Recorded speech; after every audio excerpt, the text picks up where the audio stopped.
Well, my guest this week is one of the state's most highly regarded leaders in the healthcare industry and the author of the book, Political Malpractice, How the Politicians Made a Mess of Health Reform. Joining me now is the former CEO of Integris Health and now author Stan Hupfeld. Thank you. Well, first of all, I've got to ask you, has healthcare become more political or more about politics than it has about health? Absolutely. You know, we started this discussion about covering the uninsured. That was where we began. And I encourage people to listen to the debate today. We never hear anything about covering the uninsured. What we hear about from the Democrats, of course, is covering pre-existing conditions or covering your child until they're 26, which is insurance reform. What we hear from the Republicans is how bad it is and that the government's going to take over health care. The poor, the uninsured, where we started, have totally vanished from the conversation. Let me start at the very beginning. Why would I, a person who has health insurance through my employer, and most of my friends have health insurance through their employers, why would we want to change right now? Well, there's probably only one reason, and that is that the uninsured do impact what you're paying. They do impact what you're paying in premiums. They do impact what you're paying every time you go to the hospital. Because in the past and currently, there's hundreds of thousands of people in Oklahoma who do not have insurance, who eventually show up in hospital emergency rooms, for which policyholders ultimately pay their bill. I think you said in your book, you know, President George Bush, the son, was derided for saying, well, we do have universal coverage. It's called the emergency room, right, which is our most expensive form of coverage. Absolutely. And people made fun of him for saying that, but he essentially was correct.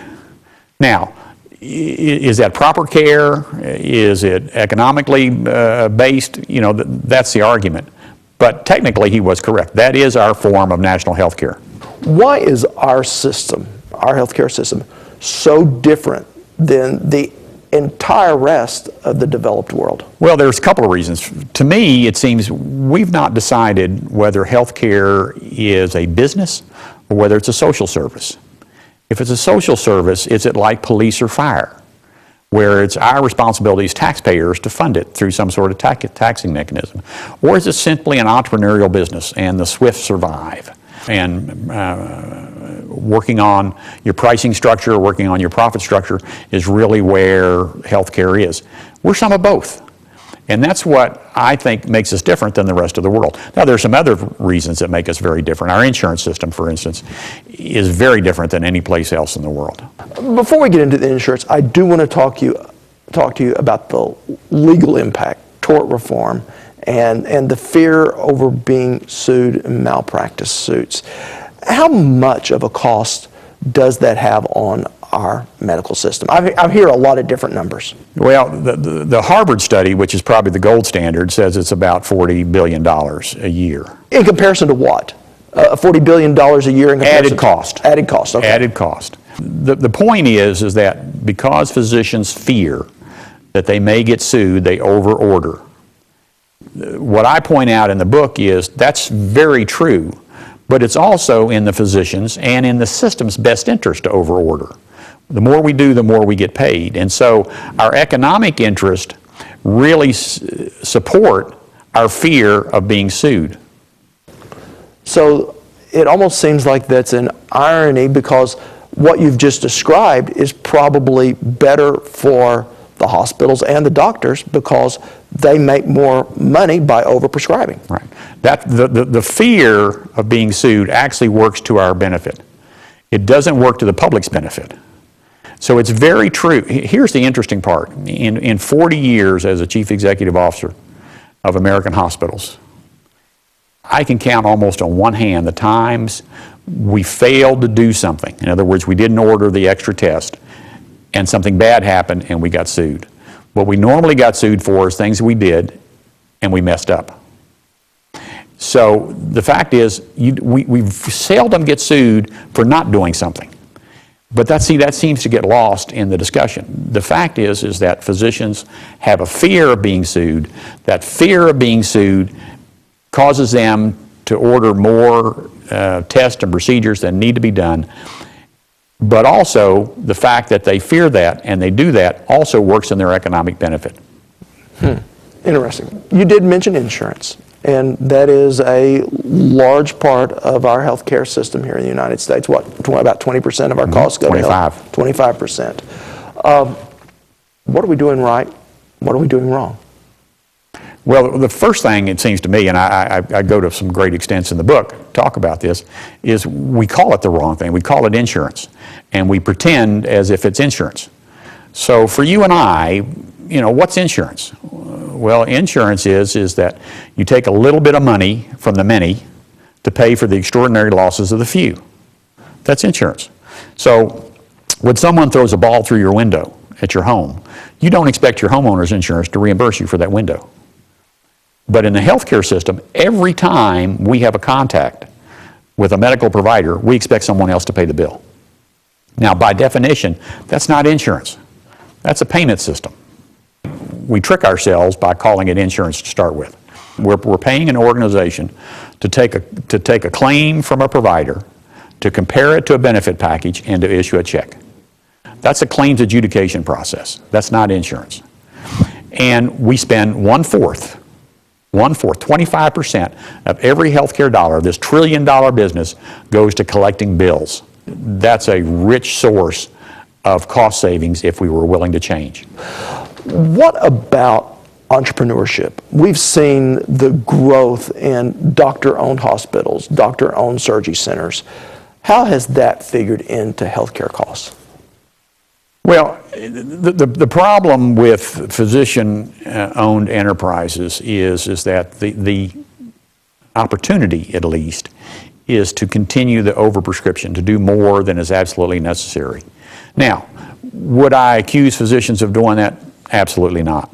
Are there physicians who take advantage of the fact that they have ownership in a hospital or an MRI or a CT scan or a surgery center, and as a result, patients wind up getting more than is absolutely necessary?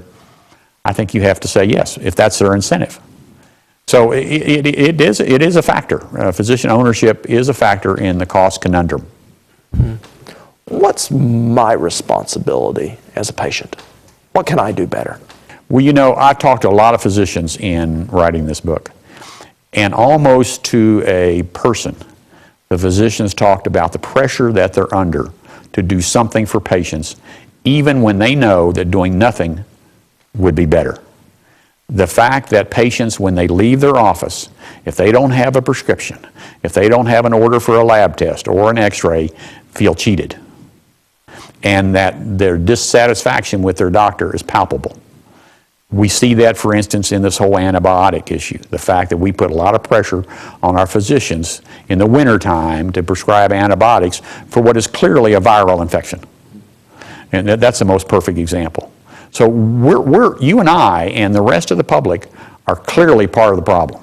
Do you believe that the advertisements we see and the commercials on television play into that role? I've had people tell me in the medical profession that once a big commercial run will start about a certain drug, then they get lots of questions about it, whether the patient needs it or not. Yeah, the pharmaceuticals have figured this out. And they know that if they go over the head of the doctor and advertise directly to the patient for a prescription medication that requires a physician's authorization, they know that if the patient goes into the doctor's office and says, will you give me XY, will you give me the purple pill, that the physician is 80% of the time likely to write that prescription, because it is simply easier to give you the prescription than to take 15 minutes to explain why you shouldn't get it. And the doctors don't have that extra 15 minutes. Because they're making money by seeing as many patients as possible. Well, what do physicians sell? They sell time. That's all. That's their product. And the fact, if they have to take 15 minutes every time they see a patient to explain why you don't need a medication they just saw on the nightly news, that's one less patient they can see. I don't think any of us like to get old. And does Americans' view on death and aging, has that figured into our healthcare costs? The fact is that we do die differently in this country. As I said in the book, there's this old saying that the rest of the world views death as inevitable, and Americans view it as optional. And there's some truth in that. So we do lead the world in high-cost care for the elderly. That gets to be a philosophical question, that gets to be an ethical question, it gets to be a legal question, but unquestionably how we handle our elderly and how we handle death in this country is a great exacerbator of the cost. You know, our tendency is to put our parents at the end of their life in an intensive care unit at the cost of $100,000 a day in comatose conditions rather than let them die naturally. Our tendency is for a terminal cancer patient to get extreme treatment at hundreds of thousands of dollars of cost when they'd be better off with palliative treatment in a hospice care. So dying and how we handle old age is an issue, and it is an issue that does impact cost. Now, a great part of your book talks about the politics of healthcare, and you're not particularly forgiving as our politicians as caregivers. Right. Why is that? Well, it seems to me that for the most important domestic issue of our time, we've asked the very worst people to decide it for us.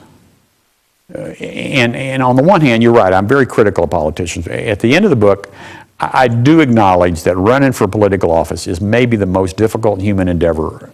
You expose yourself to such criticism. It costs so much money. It is so arduous. It takes such a toll. So is there any question that once you get there, you'll do anything to stay there? And I think that's where we are. And so, people bringing logic, bringing common sense to the equation is lost, and all we get is, very partisan bickering at the fringes of the discussion and very little conversation about what makes sense in the middle. Yeah, I remember that part of the book you're talking about, that you lay out three things that politicians think about, and one, and the very last one, is it good for everyone? Right. And you never get to that part. Yeah. Unless you answer the first two, is will it help me raise money? Will it help me get votes? Yeah. Interesting. When we return, we'll ask the question, does the United States have the best health care system in the world? Oklahoma Horizon is now portable. Just subscribe to our weekly podcast. Visit iTunes.com, where you can download our show for your listening or viewing convenience. So, Stan, you say there are several cliches when it comes to healthcare, that things that we think we believe, but they may not be. So, first of all does the United States have the best healthcare system in the world? Well, I do talk about the fact that there are things that we say that almost limit debate and limit an intellectual conversation. One of those is, well, we have the best healthcare system in the world. Of course, once you say that, you've cut off debate, because why would you change it as if it's the best? So the question is, on what basis would we say we're the best? We do some marvelous things. We have hundreds of thousands of sophisticated doctors, thousands of really wonderful hospitals. But on what basis would we say we're the best? Because according to world statistics, we're far from, but the only thing we lead in is cost.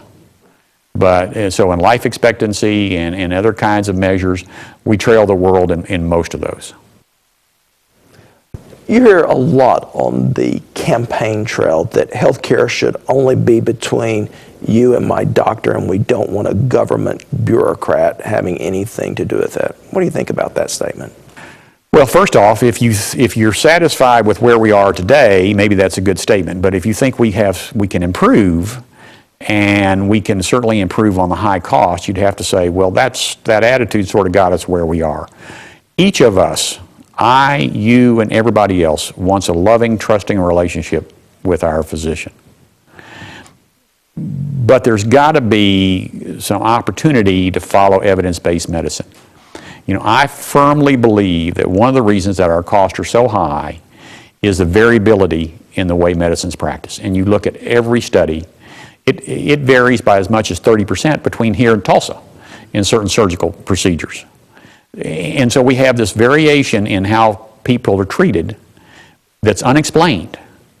In my opinion, we'd be better off as a nation if we made a real concerted effort to follow the evidence, to follow what medical schools and professional societies have determined is the best way to treat people, and begin to take variation, this huge amount of variation in how people are treated, take it out of the system and only pay for what works. The president said we should only pay for what works. And in that case, he was exactly correct. But to get there, we've got to get to evidence-based medicine. What about the variation between what one physician will make as, say, a primary care doctor and what a physician will make as a specialist or a specialist surgeon? Well, there may be as much as 10 times between, with relatively the same amount of training, what a primary care doctor, a pediatrician, a family doctor may make and what a highly trained specialist would make. 100,000 versus 1 million. And with, you know, as I said, basically the same amount of years in school. Yeah, and a lot of years in school, not only the medical school, Right. but internships that can go, Absolutely. what, 5, 6, 7, 8 years? And my personal belief is that if you believe as I do, that people that work the hardest, that have struggled enough to achieve something ought to be the most rewarded in our society, then clearly physicians ought to be tops among that, and I really believe that.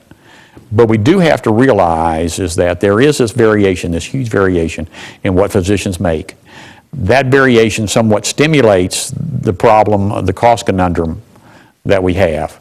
And that variation is historically based. It's because when we started health insurance in this country back in the 1930s, the physicians that really got control of those early payment mechanisms were physicians that did something.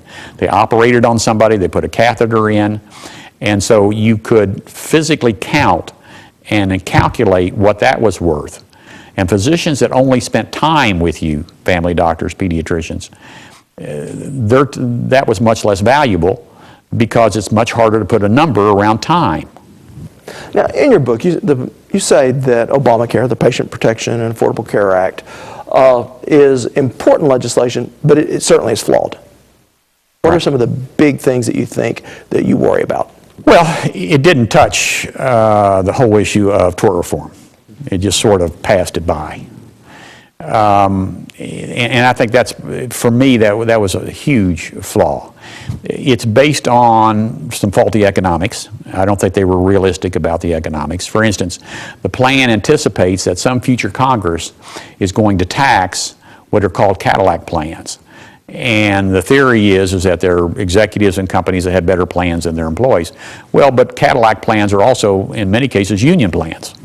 So how are we to believe that some future Congress is really going to tax these plans in the future? The so-called doctor fix was not calculated. You know, we have this process where every 6 months or so, the Congress extends physician payments in Medicare because there was a law several years ago that would have taken those down, so we have to fix it every year. The total cost of the, quote, physician fix is not in the bill. So there were about 4 or 5 things that were not calculated in the bill, which really understated the total cost of the legislation. And you know, the other issue is, are we really going to see coverage of the uninsured? We have this whole controversy now from the Supreme Court is whether the states really have to step up and take on the additional Medicaid coverage. That seems to be a question. A lot of states are saying no, they won't do that. And that was the basis, in most cases, how we were going to get to covering the uninsured. I just saw a study from the Kaiser Foundation that said that Oklahoma, in fact, would be a large benefactor if they got the federal money to cover Medicaid, that we'd probably be able to cover more than half the people that are uncovered right now. Right. Right. Well, you know, with federal funds, yes, not state funds. Well, federal funds, yeah. Certainly federal funds in the beginning. Right.